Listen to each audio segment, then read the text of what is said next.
Let's take a look at why I went with this fall prevention harness from AFP, Apex Fall Protection. First off, they come in a bunch of different colors. You can kind of tell they're different models by the way that they do their configurations. But I really like that this one has a really nice hook on the back.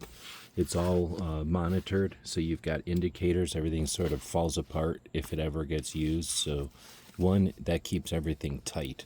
So this stuff, instead of just being looped, is all kind of stitched. So it keeps everything nice and tight when you're not using it. Whenever you need it, you know you've used it and you're not putting on an old worn out one. But otherwise, it's very comfortable. It's breathable.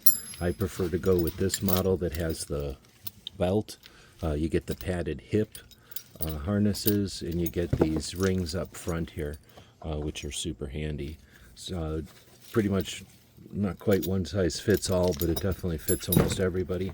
The leg openings and the belt really make this one comfortable when you're using it. But if you ever had to actually fall, then I really think the belt and the leg openings are the way to go. Hope this helps.